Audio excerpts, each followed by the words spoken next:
Belajar dari tokoh-tokoh Alkitab yang menginspirasi hanya di channel YouTube Facebook. Jangan lupa subscribe dan nyalakan notifikasinya.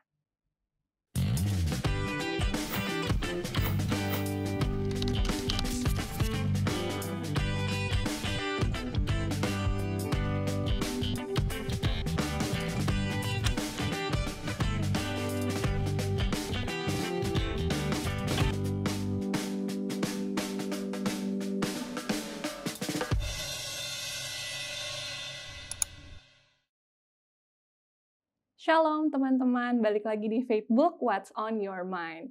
Nah, kita pada kesempatan kali ini tentu saja akan membahas tokoh-tokoh Alkitab yang menginspirasi.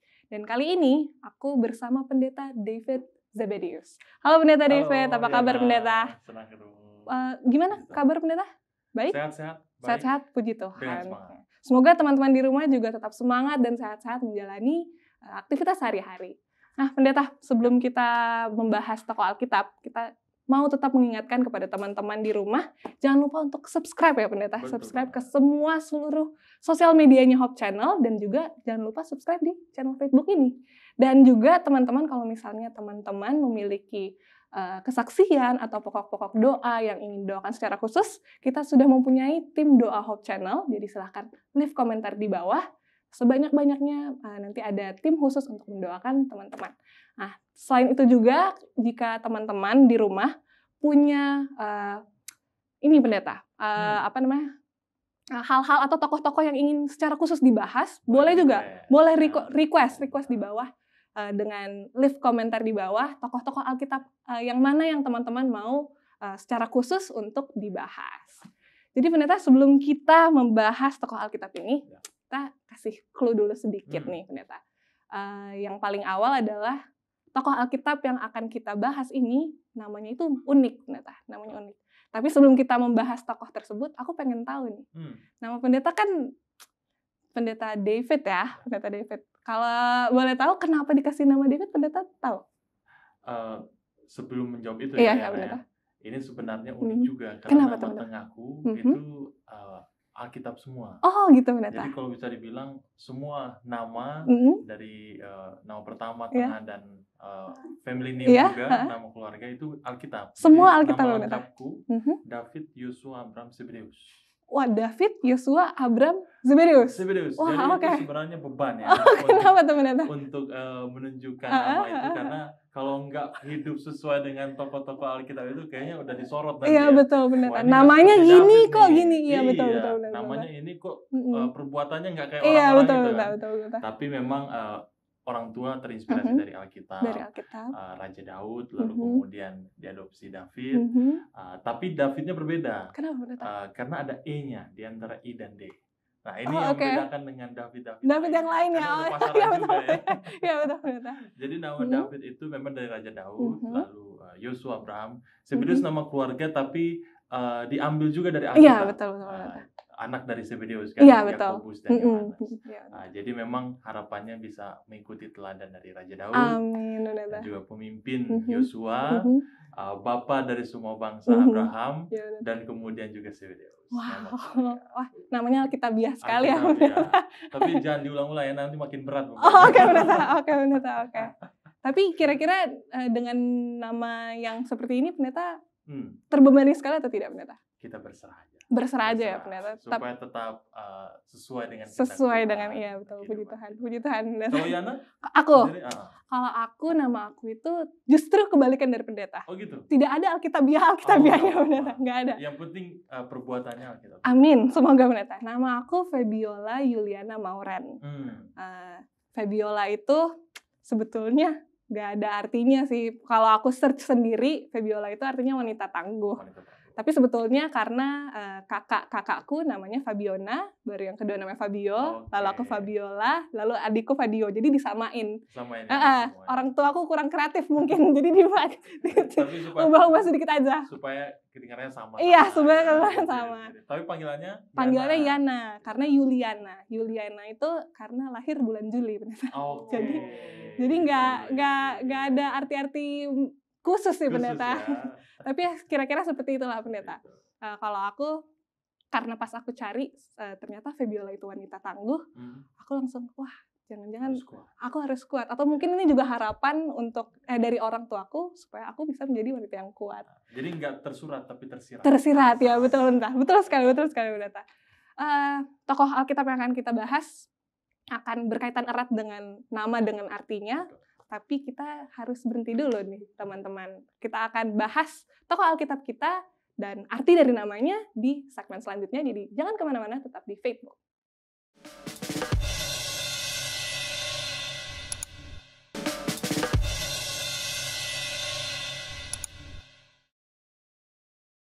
Balik lagi di Faithbook, What's on Your Mind. Pendeta, tadi kita udah bahas bahwa tokoh Alkitab yang akan kita bahas di episode kali ini, namanya itu ada sangat berpengaruh dengan dia ya Pendeta. Jadi kita udah langsung kasih tahu nggak nih Pendeta? Boleh. Siapa tokoh Alkitab yang akan kita bahas kali ini? Kita akan bahas tentang Yabes. Ya, kita akan bahas tentang Yabes. Jadi emangnya ada apa sih Pendeta dengan namanya si Yabes ini Pendeta? Memang kalau kita lihat di Alkitab, namanya hanya disebut 3 kali. Cuma 3 kali, Pendeta? Hanya 3 kali. Walaupun ada juga catatan tentang Yabes di pasal sebelumnya, kalau saya tidak salah di pasal 2, tapi itu menyebutkan nama tempat. Jadi banyak orang yang mempelajari nama Yabes tidak sesuai dengan apa yang ditulis di 1 Tawarik 4. Nah, kalau di 1 Tawarik 4, kita lihat di 2 ayat 9 dan 10 khususnya, nama Yabes disebut 3 kali. Dan cukup di 2 ayat ini saja kita kemudian bisa melihat bagaimana kehidupan Yabes. Oh, jadi nama Yabes ini tuh cuma 3 kali aja ya Pendeta? Sangat singkat kan? Sangat singkat. Jadi nggak terlalu banyak ya cerita mengenai Yabes? Tidak terlalu banyak. Tapi walaupun cuma 3 kali, pasti pengaruhnya besar dong ya Pendeta? Pasti pengaruhnya besar. Dan bahkan pengaruhnya tidak hanya untuk dirinya sendiri, tidak hanya untuk keluarganya, tapi juga seluruh bangsa Israel. Sampai seluruh bangsa ya Pendeta? Sampai seluruh bangsa. Dan ini kita mau lihat ya, apa yang sebenarnya kita bisa pelajari dari seorang yang namanya Yabes. Oke, Pendeta. Kalau kita lihat, Yana, dari nama Yabes sendiri, kalau Yana bisa baca ayat 9 ya, 1 Tawarik pasal 4 ayat 9. Mungkin Yana boleh baca dulu. 1 Tawarik 4 ayat 9, Yabes lebih dimuliakan daripada saudara-saudaranya. Nama Yabes itu diberi ibunya kepadanya sebab katanya, aku telah melahirkan dia dengan kesakitan. Nah, itu dia. Coba bayangkan ya. Baru lahir saja, namanya sudah diberikan kesakitan. Iya, benar. Tadi Yana arti namanya walaupun nggak dijelaskan secara rinci ya, tapi tidak berarti sakit.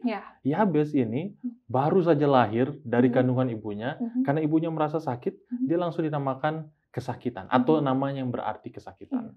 Jadi Yabes dalam bahasa Ibrani memang tidak positif sungguhnya. Karena ada situasi, ada sesuatu yang terjadi kepada ibunya Yabes sehingga namanya diberikan kesakitan, artinya kesakitan. Dan kesakitan ini atau bisa dikatakan pain mengakibatkan kesedihan. Oh, jadi kesakitan yang menyebabkan kesedihan. Kesedihan yang tidak hanya secara mental tapi juga fisik. Secara lingkungan, dan itu suatu hal yang bisa dikatakan membatasi ruang lingkup dari Yabes sendiri dan keluarganya. Jadi kalau kita lihat di ayatnya yang ke-9 ini, Yana dan pemirsa, Yabes seorang yang begitu di downgrade bisa istilahnya, atau di stereotype oleh ibunya dan bahkan oleh lingkungannya sendiri.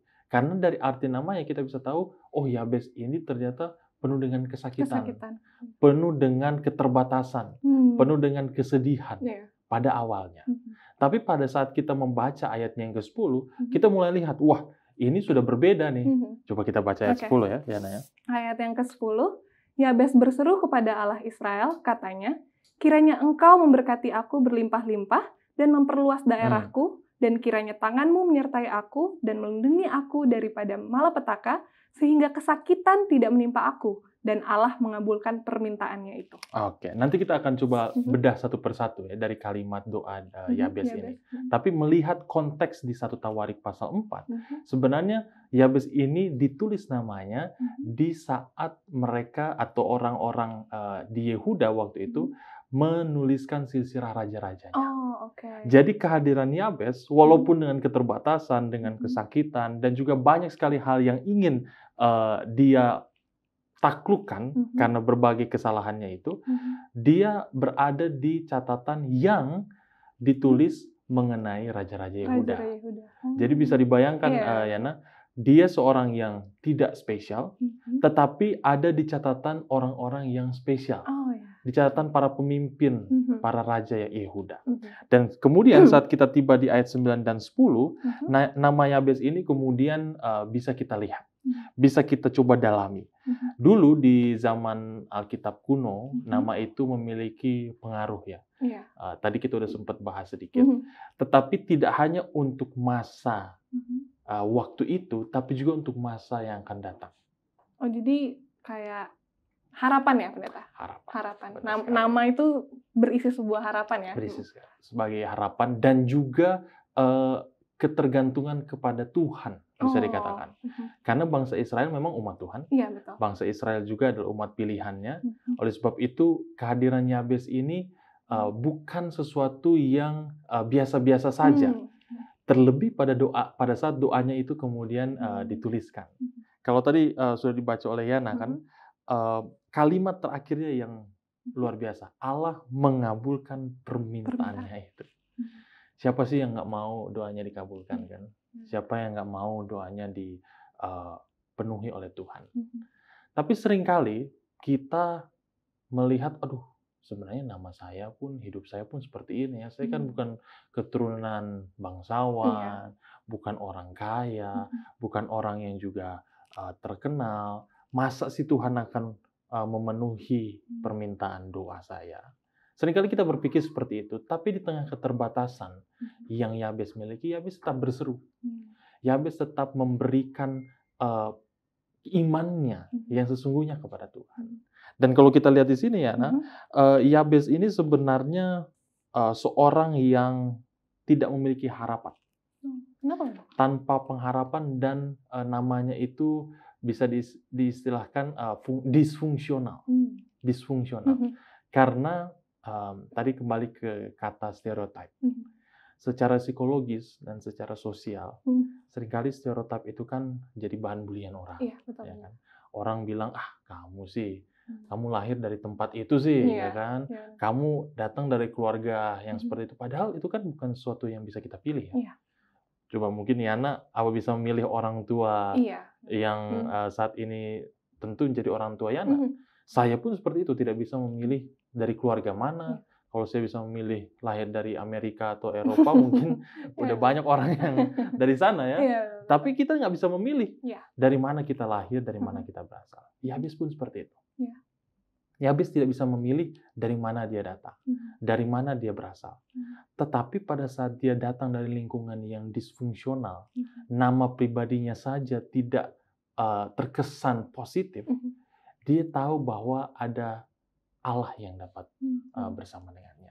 Ada Tuhan yang menciptakannya dan juga memimpinnya dalam kehidupannya. Dan ini yang bisa kita pelajari dari seorang yang bernama Yabes.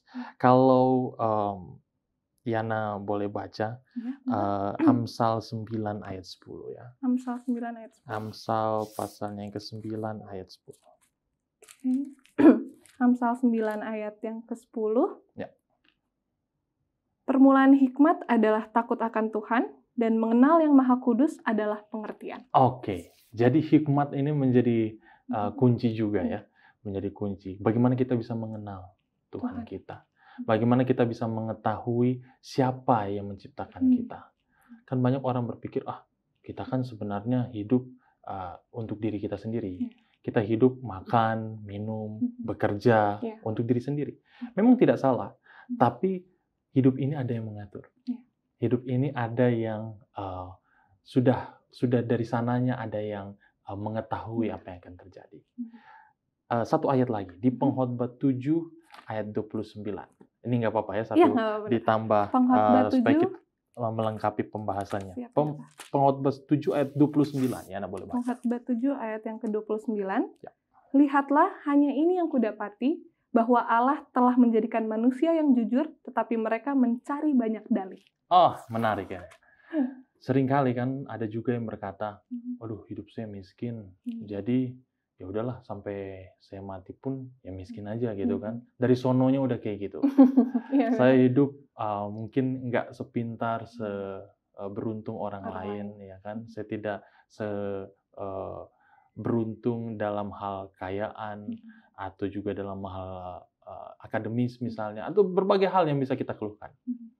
Tetapi ayat ini katakan Tuhan menciptakan manusia itu jujur. Dalam arti lain, semua manusia, apapun agamanya, apapun latar belakangnya, kita semua ini diciptakan sesuai dengan gambaran Tuhan. Sesuai dengan kehendak Tuhan. Tapi karena ada dosa, maka banyak orang yang mencari dalih. Cari alasan. Cari alasan. Orang pikir, kamu sih nggak kerja ya kan? Aduh, ya udahlah kalau gitu saya nggak usah kerja. Jadi dalih itu yang menutupi stereotipe tadi, stereotype kita, sehingga anggapan dan prasangka orang itu semakin lebih besar daripada kemampuan kita untuk mengikuti kehendak Tuhan. Nah, ini yang bisa kita lihat dari kehidupan Yabes. Yabes memilih untuk berhikmat dan juga menyerahkan kehidupannya kepada Tuhan. Karena itu, maka dia yang semula menjadi pesakitan, istilahnya, karena namanya juga berarti kesakitan, menjadi seorang yang dimuliakan oleh Tuhan. Menjadi seorang yang bisa diandalkan oleh Tuhan dimanapun dia berada. Meskipun hanya 2 ayat yang menceritakan tentang dirinya, tentang Yabes. Dan kalau kita lihat doanya Yabes dari setiap kalimat, nanti kita coba analisa kalimat per kalimat, kenapa Yabes mengatakan seperti ini? Ini murni karena kerinduannya melihat bangsanya juga, bangsa Israel, yang selama ini, bangsa Yehuda atau bangsa Israel, yang selama ini jauh dari Tuhan. Yang selama ini belum bergantung kepada Tuhan sepenuhnya. Jadi dari antara raja Yehuda yang dicatat di Tawarik, ternyata ada seorang yang bernama Yabes, walaupun dia tidak secara langsung berkaitan dengan status kerajaan dari Yehuda. Jadi dia nggak keturunan raja ya? Dia tidak ditulis secara eksplisit sebagai keturunan raja, tapi dia menjadi bagian dari Tawarik ini. Gitu. Ini menariknya. Dia nggak dikatakan Yabes anak dari raja A atau raja B. Tidak seperti itu. Tetapi kalau Yana bisa baca di ayat 9 dan 10, Yabes ini berada di bagian raja-raja tersebut. Kalau Tawarik kan istilahnya chronicle, bahasa Inggrisnya. Chronicle ini adalah catatan-catatan raja. Catatan-catatan kerajaan yang kemudian diteruskan kepada generasi ke generasi. Dan Yabes ada di dalamnya. Oleh sebab itu Yabes, kalau kita coba lihat, seruannya ini memberikan kekuatan tidak hanya kepada pribadinya, tapi kepada bangsa secara menyeluruh. Coba Yana bisa bayangkan ya, kalau di tempat kerja atau di lingkungan, di rumah, di sekitar, kita kan seringkali berpikir, mungkin ini orang-orang yang nggak percaya kepada Tuhan, terserah mereka saja apa yang mereka mau lakukan. Tapi kalau kita lihat dari diri sendiri dan kita refleksi kepada orang lain, ada sesuatu yang Tuhan rencanakan bagi kita. Dan meskipun Tuhan mungkin belum menjawab doa kita sekarang, tapi suatu hari nanti, pasti Tuhan akan memberikan kesempatan untuk kita menunjukkan apa yang menjadi kehendaknya. Dan bukan hanya untuk diri kita, tapi untuk orang lain di sekitar kita. Gimana menurut Yana? Pendeta, ini aku pelajaran yang sangat penting ya, Pendeta, untuk diriku secara pribadi dan juga untuk teman-teman di rumah. Bagaimana mengenai kita tidak bisa memilih background kita, Pendeta. Banyak sekali mungkin teman-teman di rumah atau saudara-saudara pemirsa di rumah yang bersedih atau mungkin bergumul karena banyak hal yang tidak dimiliki. Gitu. Benar. Privilege kalau kata istilah orang ya. Anak zaman sekarang adalah privilege. Sebenarnya bahasa Inggris ya. Privilege yang nggak dimiliki oleh kebanyakan orang. Tapi kisah dari Yabes ini mengingatkan kembali kepada kita semua bahwa mau dari apapun background kita, bahkan Yabes namanya dia saja kesakitan, tapi bisa digunakan oleh Tuhan untuk menjadi kemuliaan apabila kita mau untuk datang ya Pendeta. Jadi kembali lagi untuk kita semua, teman-teman di rumah dan pemirsa semua adalah kita apabila kita mau digunakan oleh Tuhan, tidak peduli apapun situasi kita, background kita, atau apapun yang menjadi situasi yang kita ada saat ini, jika kita mau untuk datang kepada Tuhan, kita akan bisa digunakan seperti Yabes ya Pendeta. Untuk kemuliaan bukan hanya untuk dirinya, tapi juga seluruh bangsanya. Benar. Itu luar biasa sih Pendeta. Jadi untuk diri kita ya masing-masing pengingat juga bahwa keterbatasan kita itu kelemahan kita itu bukan untuk menghalangi hubungan kita dengan Tuhan. Justru itu ada untuk mengingatkan kita bahwa kita ini memang tidak sempurna. Ketidaksempurnaan kita itu justru akan mengingatkan kita semakin lebih dekat pada Tuhan. Puji Tuhan, Pendeta. Pendeta, kita tadi lanjut udah, lagi ya. Kita akan lanjut lagi, tapi ini waktunya tinggal sedikit, Pendeta. Jadi kita akan kembali ke segmen berikut, tetap di Facebook.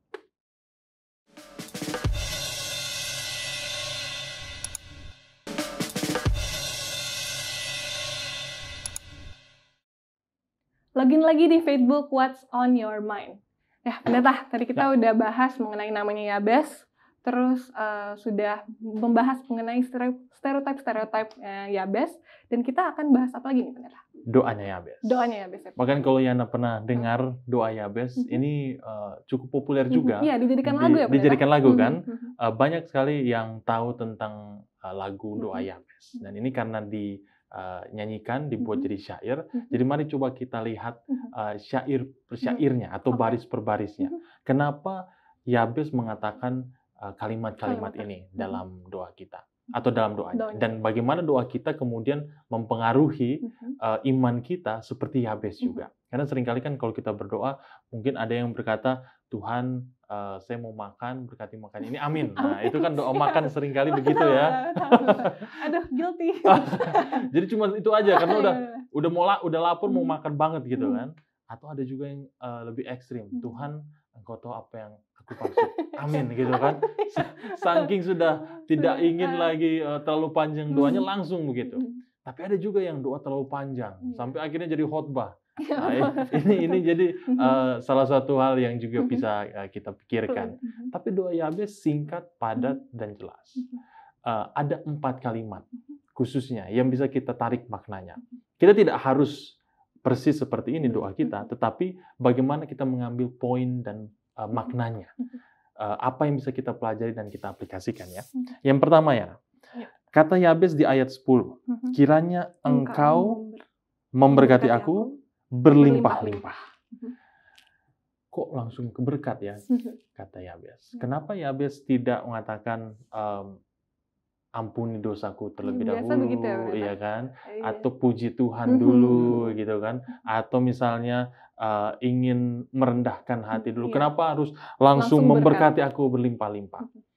Sebenarnya konteks yang Yabes ingin sampaikan di sini adalah konteks situasi yang terjadi pada waktu itu. Yabes tahu bahwa berkat Tuhan tidak pernah hilang, tidak pernah berhenti untuk berada di dirinya, keluarganya, bahkan bangsa Israel. Tetapi ada kata berlimpah-limpah. Nah, ini adalah petunjuk untuk kita mengerti bahwa Yabes mau Tuhan itu tidak meninggalkan dia. Bahkan kalau bisa lebih banyak, lebih sering, lebih berlimpah lagi penyertaan Tuhan kepadanya melalui berkat-berkatnya. Dan tentu tidak hanya berkat material, tapi juga berkat spiritual. Bisa dimaknai kalau kita melihat di sini, berkat spiritual itu adalah roh-roh, buah-buah roh yang diberikan oleh Tuhan kepada Yabes. Kalau kita berdoa, Tuhan berkati aku dengan mobil, dengan dompet, tas, atau apa merek-merek yang ternama, jangan disebut aja ya. Banyak yang mau berkat seperti itu. Tetapi kalau Yabes memohon doa seperti, jadikan rendah hati, jadikan aku lebih sabar, jadikan aku lebih berpengasihan, berbelas kasih, jadikan aku memiliki ketenangan pikiran. Nah, ini berkat-berkat spiritual yang jauh berlimpah Tuhan siap untuk berikan kepadanya. Dan Yabes membuka itu kepada Tuhan. Yabes katakan, berkatilah dengan limpah. Karena dia mau bahwa Tuhan memberikan berkatnya sebanyak mungkin, dan dia menyiapkan hatinya untuk itu. Dia menyiapkan kesediaannya untuk itu. Seringkali kalau kita berdoa, kita tidak menyiapkan hati dan pikiran kita juga. Tuhan mau memberikan apapun untuk kita, tapi kita tidak siap ternyata. Yana pernah ada pengalaman atau memohon berkat misalnya gitu ya, memohon berkat, itu gimana kira-kira perasaannya? Memohon berkat biasanya, kalau aku ya Pendeta, ada juga nih di episode sebelumnya, kalau teman-teman belum nonton, silakan nonton. mohon berkat, aku sebagai manusia yang masih banyak dosa, Iya, pendeta, betul. kadang mintanya tuh spesifik. Tuhan Oke. maunya yang ini aja gitu, jangan. Jadi nggak kayak Yabes. Kalau Yabes kan dia buka hatinya, apa yang Tuhan beri dia terima. Ya. Kalau aku masih suka, ya Tuhan kalau boleh yang ini aja. Oh, Gitu. lebih spesifik ya? Lebih spesifik, Ada preferensi ya? Jadi Tuhan kasih yang ini, enggak deh Tuhan kayaknya aku maunya yang ini deh. Gitu. Nggak salah juga. Nggak salah juga. Tetapi bagaimana nanti spesifik itu, pilihan spesifiknya itu sesuai dengan kehendak Tuhan. Iya, betul. Jangan sampai kita kecewa. Iya, betul. Jangan sampai kita jadi, wah kok Tuhan kasih ini sih, kayaknya Tuhan nggak bener nih kayaknya ya. Orang maunya ini kok Tuhan kasih ini gitu kan.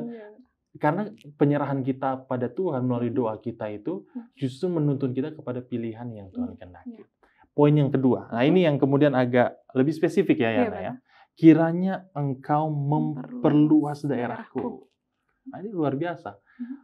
Memperluas daerah itu maksudnya apa? Apakah hanya tanah? Apakah yang sebelumnya 2 hektar Tuhan kalau bisa lebih luaskan 10 hektar, 100 hektar? Itu bisa jadi salah satu dari apa yang dimaksudkan oleh Yabes, tetapi lebih daripada itu, dia memperluas yang tadi, kesiapannya, kelapangan hatinya, dan kemudian makna rohaninya untuk memperluas pengertiannya mengenai Tuhan. Dan apa yang di sini dikatakan sebagai daerah, tidak hanya wilayah teritorial ya. Terkesan memang pada awalnya Yabes berkata memperluas daerah supaya Israel itu lebih luas lagi. Orang-orang Yehuda ini lebih berkuasa dibandingkan bangsa-bangsa lain. Tetapi lebih daripada itu, apa gunanya tanah yang besar tetapi diisi oleh orang-orang yang tidak percaya kepada Tuhan, yang tidak bergantung kepada Tuhan. Kalaupun tanahnya luas, nanti akan dimasuki musuh dan musuh yang akan memilikinya. Tetapi memperluas daerahku ini berarti mereka mampu untuk menguasai dan juga mampu untuk mengelola daerah itu. Jadi Yabes memiliki kerinduan dan juga tekad hati untuk Tuhan bisa memperluas dan mengembangkan potensi yang dimiliki oleh negaranya dan juga oleh bangsanya ini. Nah, seringkali kan juga kalau untuk diri kita ya, memperluas daerah ini, memperluas mungkin hanya untuk kekuasaan misalnya. Keinginan pribadi, ya itu dia.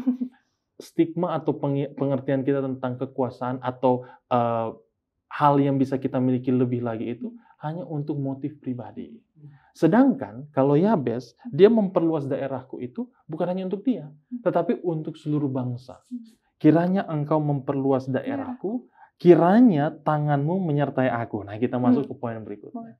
Kiranya tanganmu menyertai aku. Yabes ini kan seperti yang tadi kita bahas di awal. Dia ini kan artinya kesakitan. Ya, penderitaan. Dia kan memiliki stereotip atau stigma bahwa dia ini tidak hebat. Dia bukan siapa-siapa. Tapi dia ingat bahwa yang menyertai dia ini adalah seorang yang luar biasa. Tuhan yang luar biasa. Kiranya engkau menyertai aku. Dan penyertaan Tuhan ini justru yang akan memberikan peluang untuk yang pertama memberkati aku dan memperluas daerahku itu terjadi. Menjadi nyata di dalam kehidupan Yabes sendiri. Kalau tanpa penyertaan Tuhan, tidak mungkin daerah diperluas. Tidak mungkin Tuhan memberkati kita. Seringkali kan sebagai gembala, Tuhan itu mengizinkan sesuatu terjadi kepada dombanya untuk menyadari penyertaan Tuhan. Penyertaan gembala itu kepada dombanya. Kita pun seperti Tuhan, kok aku menderita ya? Kok aku ini seperti merasa ditinggalkan oleh teman-teman, oleh sahabat, oleh keluarga. Tapi itu bentuk dari penyertaan Tuhan. Yana pernah nggak merasa sendiri misalnya? Wow. Kesepian. Wow, pertanyaannya aku kaget nih, aku kaget. Jadi langsung iya, ini agak shock ya. Pernah nggak kira-kira merasa seperti itu ya? Pernah. Ya. Ini karena tinggal pacar atau? Bukan. Karena permasalahan pribadi yang akhirnya membuat aku merasa kok kayaknya aku sendiri, kok kayaknya gak ada yang mengerti aku. Itu gitu, berat. Tapi mungkin itu juga menjadi permasalahan kebanyakan teman-teman juga di rumah. Kita merasa selalu sendiri karena kita tidak menyadari penyertaan Tuhan ya pendeta, Ya. yang sebetulnya setiap hari ada di kehidupan kita. Seperti doanya Yabes ini, dia tahu ada Tuhan dan dia mau Tuhan menyertai dirinya, yang kadang tuh suka dilupakan oleh kita semua, khususnya aku juga anak-anak muda sering merasa sendiri ya, mungkin karena itu ya pendeta, karena melupakan penyertaan Tuhan yang selama ini sebetulnya ada. Kenapa dikatakan tangan Tuhan menyertai aku? Karena bisa juga kan sebenarnya Tuhan pakai kaki gitu betul, ya. betul. Tuhan pakai Iya. bisa yang lain gitu. Betul. Tapi makna tangan ini kan berarti seorang gembala menuntun domba-dombanya. Berarti kalau ada yang salah dia akan koreksi. Kalau Yana pernah lihat, saya lumayan sering sebenarnya lihat gembala, bukan gembala domba memang. Kalau di Indonesia kan gembala domba mungkin tidak sering itu ya. Tapi sapi. Atau bahkan juga kambing ya. Kambing. Atau bahkan bebek. Bebek pun juga seperti itu, ya kan? Kalau dia mulai melewati barisan gitu kan, udah mulai melipir dia, pakai tongkat. Jadi tangan Tuhan ini tidak hanya menyertai kita dalam waktu senang, tapi juga dalam waktu yang tidak senang. Dalam waktu sedih Tuhan akan koreksi, kamu kembali ke barisan, kembali ke jalur, kembali ke jalan yang Tuhan sudah berikan. Kembali ke tempat yang aku akan tuntun. Itulah kenapa di Mazmur 23 juga kan dikatakan, engkau menuntun aku ke padang, ke jalan yang benar dan ke padang yang berumput hijau. Tuhan itu menyiapkan sesuatu yang baik dan indah untuk kita. Tapi seringkali kita kan yang nggak sabar ya. Kita yang mungkin seperti yang kata, kesepian ya kan, kok nggak ada yang mengerti aku gitu kan. Kok seperti hidup ini hampa terasa gitu kan.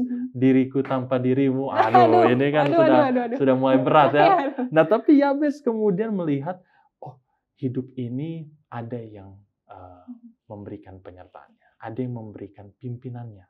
Dan pimpinan Tuhan ini nyata dalam kehidupan Yabes serta keluarga dan bangsanya. Di poin yang terakhir, di ayat yang ke-10 kalimat terakhirnya itu, kiranya engkau melindungi aku dari malapetaka. Sehingga, apa katanya? Kesakitan tidak menimpa aku. Kesakitan tidak menimpa aku. Namanya ya udah. Which means namanya. Jadi Yabes katakan, memang aku berarti kesakitan. Ibuku memberikan aku nama kesakitan yang bahkan memberi kesedihan. Pain that makes sorrowful. Tapi makes me sorrowful itu adalah stigma. Bukan kenyataan yang terjadi. Tidak berarti dia tidak bisa bangkit dari penderitaan atau kesakitan itu. Nah, karena Tuhan sudah hidup dan berkarya dalam kehidupan Yabes, sehingga kalimat terakhirnya itu dalam doanya, kiranya melindungi aku, engkau melindungi aku daripada malapetaka, sehingga kesakitan, sehingga stigma, stereotip aku ini tidak menimpa aku. Walaupun stereotip itu ada, walaupun orang berpersepsi ada, tapi itu tidak menimpa. Tuhan kan menciptakan kita satu mulut dan dua telinga. Kita tidak bisa menghentikan pembicaraan orang. Kita tidak bisa menutup apa yang orang katakan. Orang kan bisa bebas berkata, wah Yana seperti ini, wah Pastor David seperti ini, kamu ini tidak mampu, kamu ini arti namamu kesakitan, dan lain sebagainya. Tapi kita memiliki dua telinga yang kita bisa mendengar, tapi kita juga bisa berpikir untuk mengizinkan Tuhan berkarya dalam hidup kita. Sehingga itu tidak menimpa kita. Hal-hal yang negatif itu tidak membatasi kita. Dan ini yang dikatakan oleh Yabes. Jauhkan aku dari bahaya sehingga aku bebas dari rasa sakit. Yabes ingin meninggikan arti yang mengerikan dari namanya sendiri supaya Tuhan yang ditinggikan. Biasa ya, Nak ya. Kita merasa, wah, aku ini nggak mampu. Aku ini bukan siapa-siapa. Tapi bukan karena aku yang ditinggikan, Tuhan yang ditinggikan. Arti dari Yabes ini justru menjadi berkat dan menjadi suatu firman yang hidup. Suatu hal yang nyata dalam kehidupan bangsa Israel. Kehidupan dari orang-orang yang ada di sana. Jadi apa yang bisa kita pelajari juga dari Yabes, Yana? Bahwa hidup ini tidak bisa sepenuhnya kita kendalikan. Tidak sepenuhnya kan kita bisa tahu apa yang akan terjadi. Baik masa yang akan datang, maupun hal-hal yang akan terjadi kepada kita di masa yang akan datang. Tapi Yabes tahu, siapa yang memimpin dia selama ini dan siapa yang akan memimpin dia pada waktu yang akan datang. Seringkali kan hidup kita ini terbatas dengan masa lalu, masa ini, dan masa yang akan datang. Tapi Tuhan tetap memimpin kita dalam ketiga masa ini. Kemanapun kita pergi, Tuhan akan menyertai kita. Tuhan akan menuntun kita.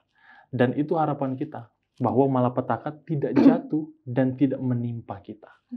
Rasa sakit, kesakitan itu tidak menimpa Yabes dalam hal ini.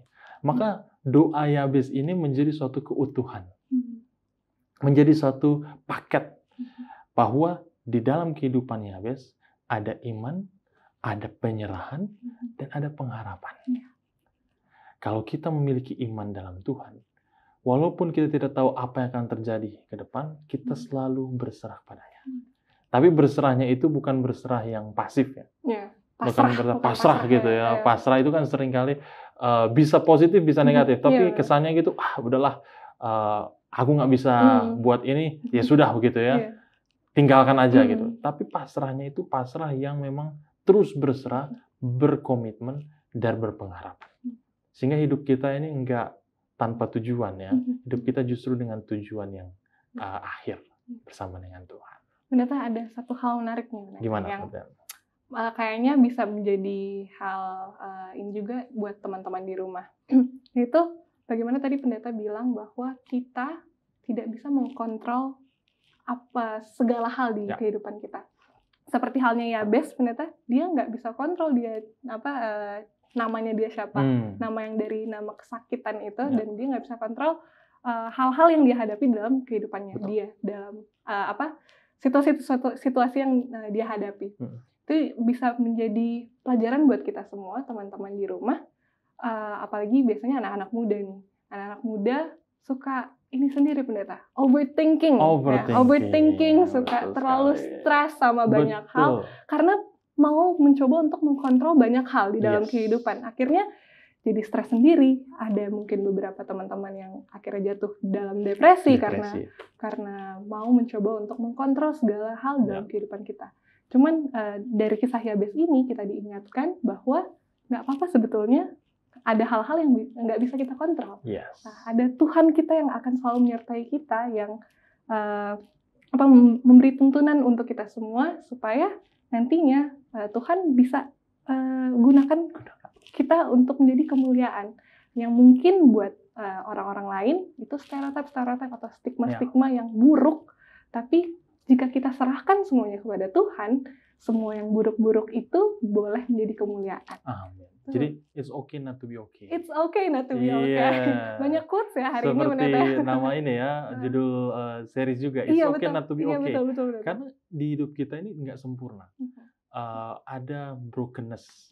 Ini sebenarnya tema yang seringkali dimiliki oleh orang banyak. Dan berbeda-beda konteksnya. Brokenness-nya Yana berbeda dengan brokenness-nya saya, berbeda dengan brokenness-nya pemirsa. Kita semua memiliki banyak sekali hal-hal yang di dalam hati ini seperti kalau dikatakan oleh Rasul Paulus, a thorn in the flesh. Duri dalam daging. Duri dalam daging ini tidak selamanya dosa. Sesuatu yang mungkin kita tidak bisa kendalikan.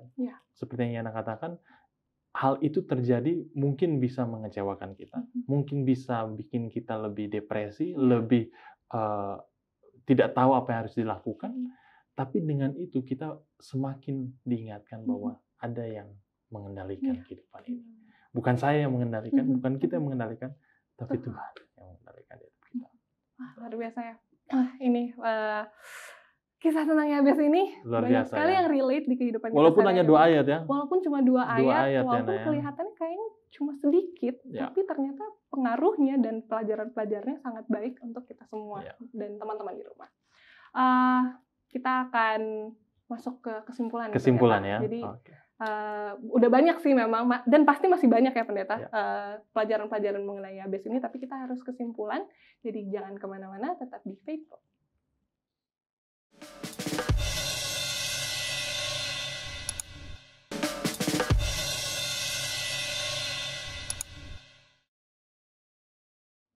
Balik lagi di Faithful, What's on Your Mind. Kita udah di segmen terakhir ya pendeta, udah kesimpulan. Jadi ini udah di segmen terakhir. Kalau ada yang belum subscribe, subscribe dulu sekarang. Subscribe dulu sekarang. Ya. Masa belum subscribe udah di segmen terakhir? Ya. Nah, jadi pendeta, kita masuk ke kesimpulan. Dan aku akan coba share ya, pendeta, salah satu kesimpulan dari tokoh Yabes ini. Kalau menurutku pribadi, yang sangat mengena adalah mengenai yang tadi itu, pendeta, di segmen sebelumnya. Bahwa, apalagi aku sebagai anak muda, yang masih mencoba untuk mengkontrol banyak hal di bahkan seluruh aspek kehidupanku, gitu, pendeta. Aku mencoba untuk full control. Padahal sebetulnya banyak hal-hal yang tidak bisa kita kendalikan. Entah itu background, entah itu mungkin situasi yang kita hadapi dari hari ke hari. Banyak sekali yang sama sekali kita tidak bisa kendalikan. Namun, satu hal yang bisa kita pegang adalah penyertaan Tuhan yang selalu ada di kehidupan kita setiap hari. Jadi, kisah Yabes ini mengingatkan kembali kepada kita semua untuk menyerahkan kehidupan kita kepada Tuhan dan membiarkan Tuhan memegang kendali atas kehidupan kita. Kalau dari pendeta? Kalau dari saya pribadi nih, Yana, dan memang kaya sekali pelajaran dari Yabes yang bisa kita pelajari. Meskipun hanya sekali lagi tadi singkat diceritakan di Alkitab. Bahkan di 1 Tawarik 4 saja namanya 3 kali disebutkan dalam 2 ayat ini. Tetapi dari Yabes kita bisa belajar bagaimana doa itu memiliki kuasa. Doa itu memiliki pengaruh yang dahsyat, bahkan tidak sampai kita mengerti bagaimana Tuhan bekerja melalui doa. Asalkan kita lakukan dengan penuh iman dan penyerahan. Doa itu bisa menyambut berkat Tuhan. Bisa membuat kita sanggup untuk mengubah karakter kita. Dan juga memberikan Tuhan ruang untuk bekerja dan hidup di antara kehidupan kita, bahkan di saat kita berada di antara masyarakat. Dan doa Yabes ini tidak heran, mengapa Yabes di ayat 9 dikatakan, kita kembali ke ayat 9 di kalimat pertamanya, Yabes lebih dimuliakan daripada saudara-saudaranya. Kita tidak tahu saudara-saudara yang mana ini karena tidak ditulis di Alkitab, tetapi sedikitnya Yabes lebih dimuliakan daripada saudara-saudaranya karena kalimat akhir di ayat 10. Tuhan Allah mengabulkan permintaannya itu. Mungkin ada yang berdoa tapi Tuhan Allah tidak mengabulkan. Ada yang berdoa dan kemudian berfirman tapi Allah belum menjawab doanya. Yabes dikabulkan permintaannya karena dia bisa bangkit dari kesakitan menuju ke kemuliaan yang Tuhan siapkan. Menuju kepada hal yang Tuhan rindu untuk dia dapat miliki. Nah, seringkali kita kalau misalnya memiliki kesulitan, kita juga bisa melakukan hal yang seperti Yabes lakukan. Kita tidak hanya dimuliakan, tapi kita bisa menjadi pengaruh yang baik. Kita menjadi berkat bagi orang banyak, bagi saudara-saudara kita, bagi bangsa kita, bagi siapapun yang ada di tengah-tengah kita. Mungkin Anda bisa bayangkan ya, kalau seorang Yabes yang bukan anak presiden, bukan anak raja, bukan keturunan kaya, tapi dia berada di antara catatan itu, dia memiliki pengaruh yang besar karena doa dan penyerahannya kepada Tuhan.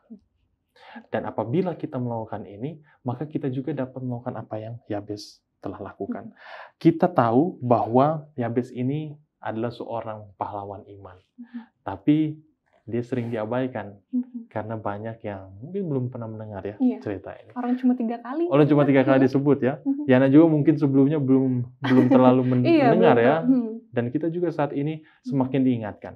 Pemirsa sekalian, teman-teman Facebook, kita tahu bahwa Yabes adalah seorang pahlawan iman yang tidak kalah dengan Abraham, tidak kalah dengan Ishak, tidak kalah dengan Yakub, tapi dia memiliki pengaruh yang luar biasa seperti mereka juga. Dan dalam kehidupan Yabes kita tahu Tuhan yang dimuliakan. From pain to glory. Dari kesakitan menuju ke kemuliaan. Puji Tuhan, pendeta. Untuk menutup, pendeta boleh berdoa? Berdoa ya? Kita sama-sama berdoa. Bapa dalam kerajaan surga, terima kasih kami dapat belajar kembali melalui satu tokoh Alkitab yang luar biasa, yang Tuhan telah asingkan dan Tuhan telah berikan melalui teladannya, meskipun dalam 2 ayat saja. Kami melihat doa Yabes menjadi contoh yang baik untuk kami dapat teladani, menjadi kekuatan dalam iman percaya kami. menantikan kedatangan Tuhan, dan bahkan hidup di tengah-tengah masyarakat dimanapun kami berada. Kiranya kami dapat menjadi pengaruh yang positif di tengah kesulitan dan keterbatasan yang kami punya. Tapi kami dapat dimuliakan oleh Tuhan karena kami siap untuk dibentuk dan menjadi alat Tuhan yang ampuh untuk memuliakan nama-Mu saja. Berkatilah seluruh pemirsa yang menyaksikan tayangan ini, kiranya dapat menjadi berkat dan kemuliaan hanya bagi nama Tuhan saja. Terima kasih Engkau telah mendengar dan menjawab doa kami. Di dalam nama Yesus kami berdoa. Amin. Terima kasih banyak Pendeta David untuk firman yang telah dibawakan. Tidak lupa kami mau mengingatkan kepada teman-teman untuk selalu update ya sama seluruh sosial media Hope Channel. Jangan lupa di-subscribe dan follow. Dan juga channel Facebook ini jangan lupa di-subscribe. Dan apabila ada kesaksian atau doa-doa yang ingin didoakan secara khusus, silahkan leave komentar di bawah. Dan juga mungkin ada request tokoh Alkitab yang ingin dibahas secara khusus juga, silahkan leave komentar di bawah. Jadi segitu saja ya Pendeta. Kita ketemu di episode selanjutnya di Facebook What's on Your Mind. Shalom, Tuhan memberkati. Terima kasih.